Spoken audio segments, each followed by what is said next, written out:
இதுவரை 39 பேர் இறந்துள்ளதாகவும் சுமார் இந்த அரசு மருத்துவமனையிலே 51 பேர் சிகிச்சை பெற்று வருவதாகவும் அதில் 2 பேர் அபாய கட்டத்தில் இருப்பதாகவும்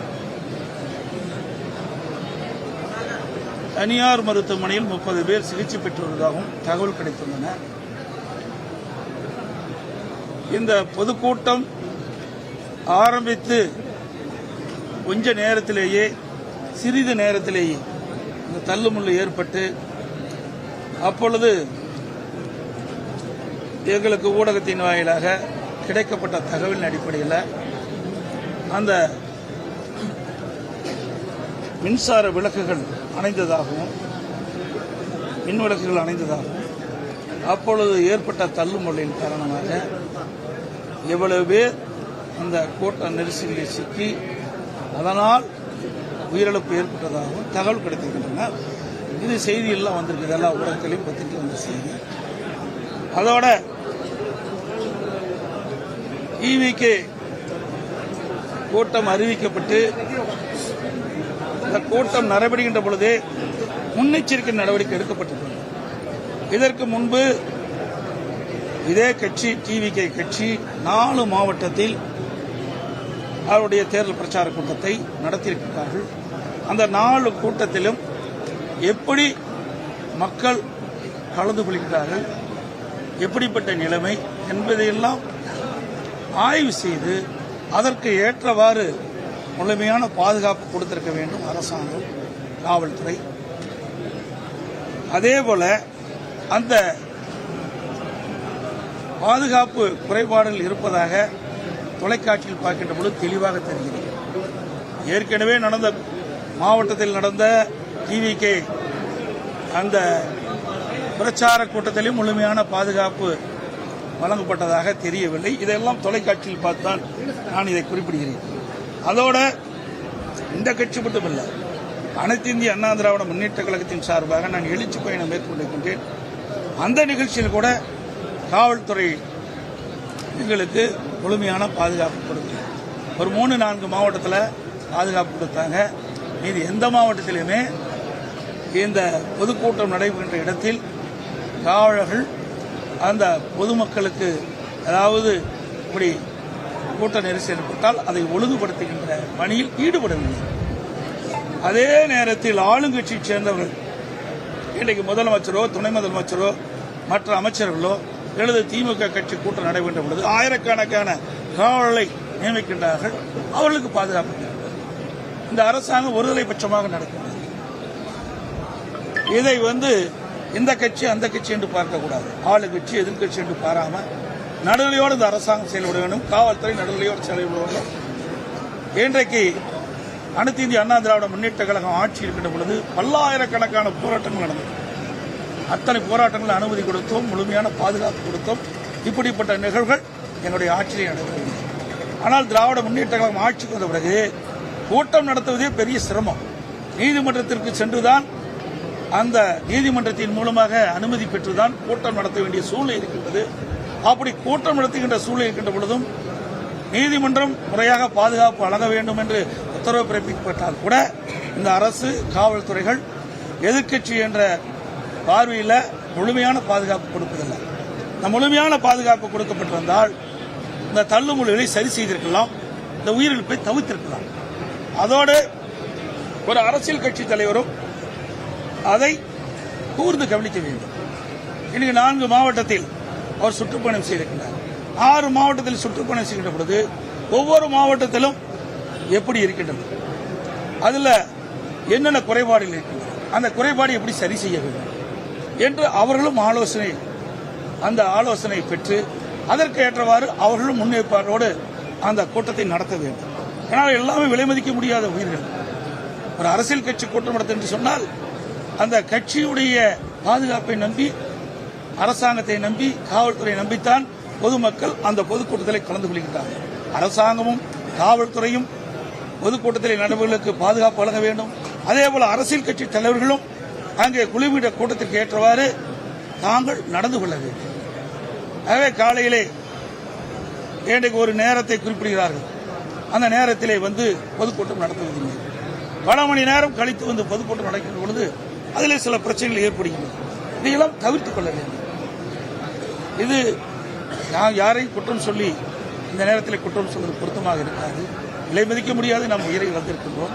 இதுவரை தமிழகம் மட்டுமல்ல, இந்தியாவிலேயே ஒரு அரசியல் கட்சி நடத்துகின்ற பொதுக்கூட்டத்தில் இவ்வளவு உயிரிழப்பு ஏற்பட்டது. இன்றைக்கு தமிழகத்தில் நம்முடைய சகோதர சகோதரிகள் இன்றைக்கு விலை மதிக்க முடியாத உயிரை நாம் இழந்திருக்கின்ற நேரத்தில் மிகுந்த அதிர்ச்சியும் வேதனையும் வருகிறது. இந்த கட்சி அந்த கட்சி என்றெல்லாம் பார்க்கணும், பொதுமக்கள் என்ற கண்ணோட்டத்தோடு நாங்கள் பார்க்கின்றோம். ஆக இது மிகுந்த வேதனையோடு இந்த கருத்தை நான் தெரிவிக்கின்றேன். ஆக இன்று அரசியல் கட்சி தலைவர்கள் இன்றைக்கு எதையும் சிந்தித்துள்ளார்கள். அனைத்து இந்திய அண்ணா திராவிட முன்னேற்ற அல்லது பல்வேறு கட்சிகள் தமிழகத்தில் இருக்கிறது. அவர்களும் பல பொதுக்கூட்டங்களை நடத்தியிருக்கின்றார்கள். அனுபவம் இருக்கின்றது. அந்த இடத்துல எவ்வளவு கூட்டம் வரும், ஒரு மாவட்டத்தில் எவ்வளவு கூட்டம் வரும், ஒரு தொகுதியில் எவ்வளவு கூட்டம் வரும், அந்த கூட்டத்தை எப்படி சமாளிப்பது, எப்படி ஒழுங்குபடுத்துவது என்பதெல்லாம் அவர்களுக்கு ஓரளவு அனுபவம் இருக்கின்றது. தமிழகத்தில் இருக்கின்ற அரசு கட்சிகள் ஒரு அனுபவம் இருக்கின்றது. அந்த அடிப்படையிலே பொதுக்கூட்டம் நடக்கின்ற காரணத்தினால் இப்படிப்பட்ட தள்ளுமுறை ஏற்படுகின்ற பொழுது அதை ஒழுங்குபடுத்திக் கொள்கிறார். அதை மற்றவர்களும் கடைபிடிக்கிறார்கள். சார், உயர்நீதிமன்றம் பல்வேறு வழிகாட்டுகள் சொல்லியிருக்கு. காவல்துறையும் இந்த அரசாங்கம் காவல்துறையும் இதில் முழு கவனம் செலுத்த வேண்டும். மெரினா கடற்கரையில் இங்கே ஏர் ஷோ நடந்தது. அதுல சரியான முறையில் பாதுகாப்பு ஏற்பாடு செய்யப்படாத காரணத்தால் சுமார் 5 பேர் இறந்து விட்டாங்க.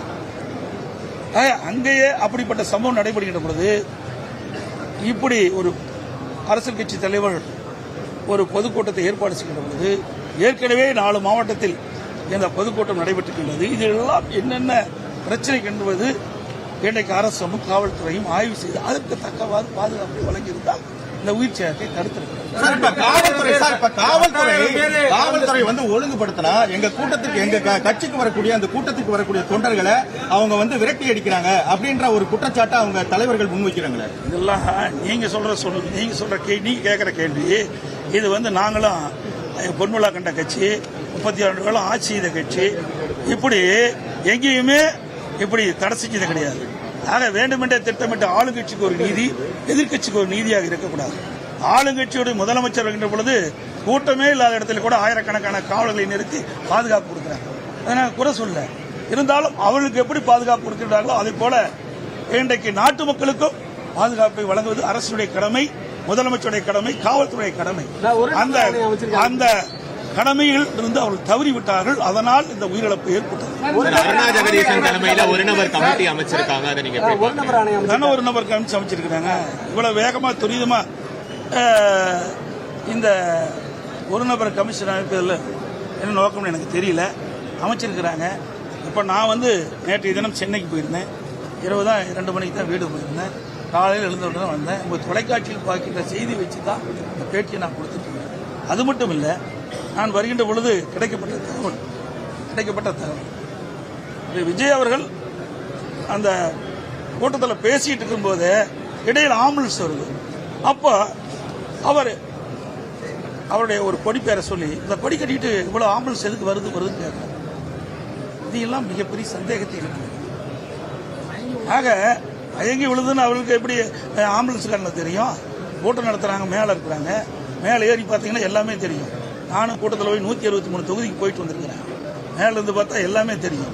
அப்படி முன்கூட்டியே பல ஆம்புலன்ஸ் விரைந்து சைலண்ட் ஒளியில் வந்துகிட்டு இருக்கும்போது அவர் சொல்றாரு, எதுக்கு இந்த ஆம்புலன்ஸ் வருதுன்னு அவர் அந்த கூட்டத்திலேயே பேசுறது அந்த தொலைக்காட்சியில் பார்த்தார். ஆக இதெல்லாம் ஒரு சந்தேகம் இருக்குது. இதையெல்லாம் ஒரு முழுமையாக விசாரிக்கப்பட வேண்டும் என்பதுதான்.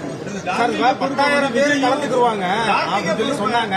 27,000 பேர் கலந்துட்டாங்கன்னு சொல்லி போலீசார் விளக்கம் கொடுத்திருக்காங்க. அவங்க கிரௌட் அதிகமா வந்துச்சு. எங்கிட்ட கேட்ட அனுமதியில 10,000 பேர் தான் கலந்துக்குவாங்கன்னு சொன்னாங்க. அவங்க 27,000 பேர் எங்களால என்ன பண்ண முடியுதுன்னா இதுக்கு 4 மாவட்டத்தில் நடந்திருக்கு. 4 மாவட்டத்தில் இதே கட்சியுடைய தலைவர் பொதுக்கூட்டம் நடத்தியிருக்கார். அந்த பொதுக்கூட்டத்தில் எவ்வளவு பேர் கலந்துட்டாங்க, எவ்வளவு பேர் எழுதி கொடுத்தாங்கன்னு இந்த காவல்துறைக்கு தெரியாதா? இந்த அரசாங்கத்துக்கு தெரியாதா? ஆகவே அவருடைய கடமையிலிருந்து தட்டி கலப்பதற்காக இந்த அறிவிப்பை கொடுத்திருப்பதான் நான் கருதுகிறேன். சார், இந்த நிகழ்வுக்கு பொறுப்பேற்று விஜய் மீது நடவடிக்கை எடுக்கப்படுமா? இதையெல்லாம் நீங்கள் கேட்குற கேள்வி எல்லாம் ஒரு கற்பனையான கேள்வியை தான் நான் பார்க்குறேன். நடவடிக்கை எடுப்பாங்களா எடுக்க மாட்டாங்களா? ஏங்க இவ்வளவு பெரிய துயரம் நடந்திருக்கு, അതൊക്കെ പറഞ്ഞു. നിങ്ങളുടെ മക്കൾക്ക് വിവാഹാലോചന നോക്കുന്നുണ്ടോ എങ്കിൽ ഈഴവ മാട്രിമോണിയിൽ സെർച്ച് ചെയ്യൂ. ഈഴവ മാട്രിമോണി ഒരു മികച്ച വിശ്വാസയോഗ്യമായ പ്ലാറ്റ്ഫോമാണ്. Download Ezhava matrimony app. ഇവിടെ മിനിറ്റുകൾക്കുള്ളിൽ പണം തരാൻ കൊശമറ്റ ഉള്ളപ്പോ താൻ എന്തിനാ ഈ പാതി ദിവസത്തെ കച്ചവടം കളഞ്ഞ് ബാങ്കിൽ പോയിരിക്കുന്നേ? കൊശമറ്റത്താവുമ്പോ പലിശയും കുറവ്, ഹിഡൻ ചാർജസും ഇല്ല.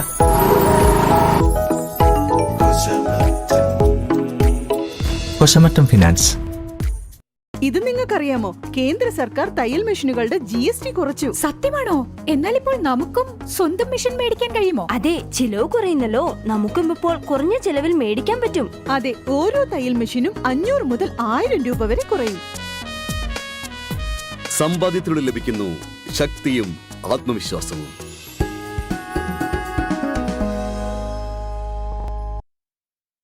மனநிலையில் இருப்பார் என்று நமக்கு தெரியாது. ஒவ்வொருவரும் ஒரு மனநிலையில் எப்படி இருப்பார் நமக்கு தெரியாது. எங்களை பொறுத்த வரைக்கும், நம்முடைய இயக்கத்தை பொறுத்த வரைக்கும் மனித உயிர் முக்கியம். மக்கள் அரசியல் கட்சி தலைவர்கள் கூட்டத்தில் கலந்து கொள்கின்ற பொழுது அந்த கலந்து கொண்டிருக்கின்ற மக்களுக்கு எவ்வித பாதிப்பும் இல்லாமல் இருக்க வேண்டும் என்பது நினைப்பாங்க. ഇനി എതിർകാലത്തിൽ ജനറൽ സെക്രട്ടറി എടപ്പാടി പളനിസ്വാമി ഇന്ന് രാവിലെ കരൂർ ദുരന്തത്തിൽ പെട്ട് ആശുപത്രിയിൽ കഴിയുന്ന കരൂർ മെഡിക്കൽ കോളേജിലെത്തി പരിക്കേറ്റവരെ സന്ദർശിച്ചിരുന്നു. അതിനുശേഷം മാധ്യമങ്ങളെ കാണുകയാണ് എടപ്പാടി പളനിസ്വാമി. പോലീസിനെതിരെ ഗുരുതരമായ വീഴ്ച എന്ന ആരോപണമാണ് അദ്ദേഹം മുന്നോട്ട് വയ്ക്കുന്നത്. ഒപ്പം തന്നെ ഒരു മൈതാനത്ത് നടത്തേണ്ട പരിപാടി റോഡിൽ, അതും ഇടുങ്ങിയ ഒരു റോഡിൽ ഇത്രയധികം ജനക്കൂട്ടത്തെ സംഘടിപ്പിച്ചുകൊണ്ട് നടത്തിയ നടൻ വിജയ്ക്കെതിരെയും രൂക്ഷമായ വിമർശനങ്ങൾ ഉയരുന്നുണ്ട്. അരുൺ ആലത്തൂരിലേക്ക് പോവുകയാണ്. അരുൺ, പോലീസിന്റെ ഗുരുതരമായ വീഴ്ച തന്നെയാണ് എടപ്പാടി പളനിസ്വാമിയും ചൂണ്ടിക്കാട്ടുന്നത്. എന്തായാലും മരണസംഖ്യ 39 ആയിട്ടുണ്ട്. മൃതദേഹങ്ങൾ കുടുംബങ്ങൾക്ക് വിട്ട് നൽകുന്നു. ഒപ്പം ഇനി എനിക്ക് തോന്നുന്നു ഒരാളെ കൂടിയാണ് മരിച്ചവരിൽ തിരിച്ചറിയാനുള്ളത്.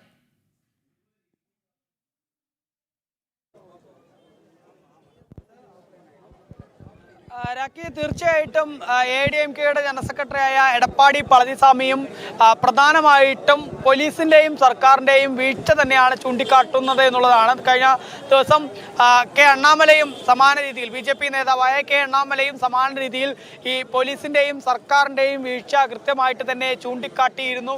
പ്രധാനമായിട്ടും എടപ്പാടി പളനിസ്വാമിയും പറഞ്ഞു വെക്കുന്നത് ഇത്തരത്തിലാണ്. അതായത് തമിഴ്നാട്ടിൽ പൊതുവെ തങ്ങൾ ഭരണത്തിലിരുന്ന കാലത്ത് എതിർ പാർട്ടികളുടെ പരിപാടികളൊക്കെ വെക്കുമ്പോൾ അതിന് വേണ്ട സുരക്ഷ കൃത്യമായിട്ട് ഒരുക്കാറുണ്ട്, അതിനുവേണ്ട സൗകര്യങ്ങൾ ചെയ്തു കൊടുക്കാറുണ്ട്.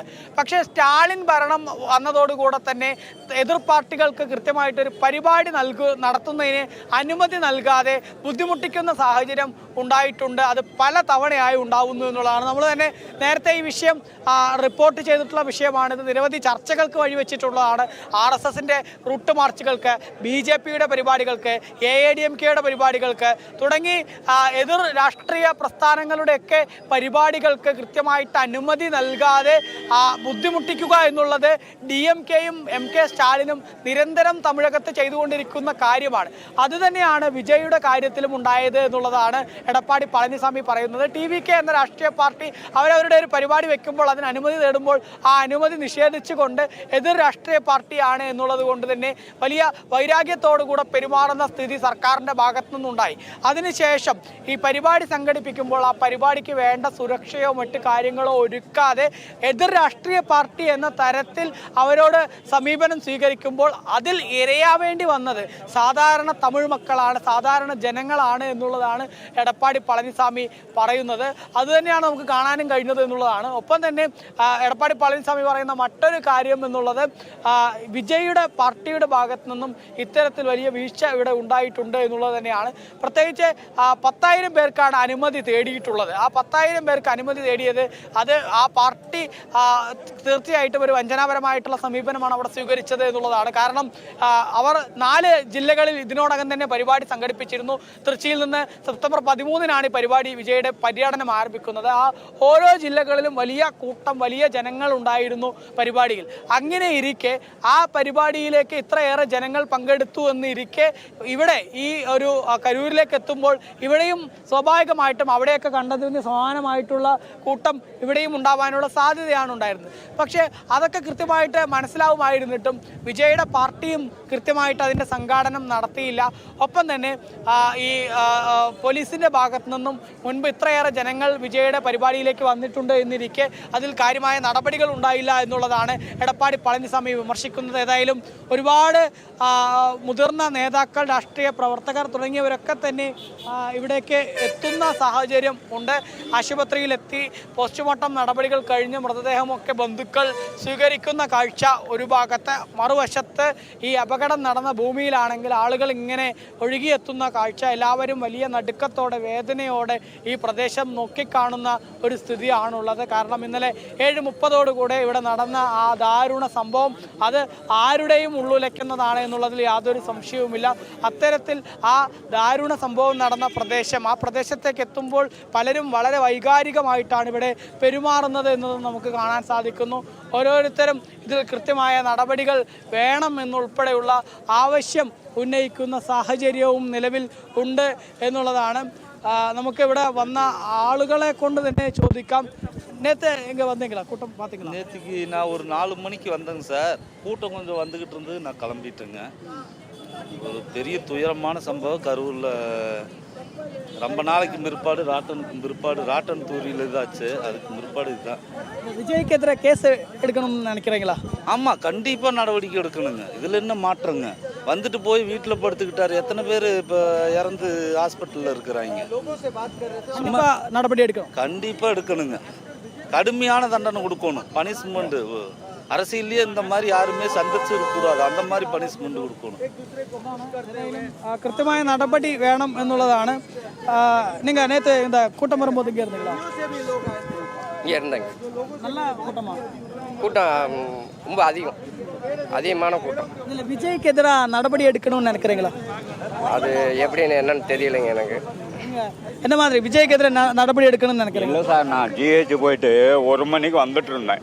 அப்போவே இங்கே ஃபுல்லாக கூட்டம். அவன் வீட்டுக்கு போனால் டிவி ஆன் பண்ணி பார்த்தா 3 மணிக்கு நாமக்கல்லில் பேசிகிட்டு இருக்காரு.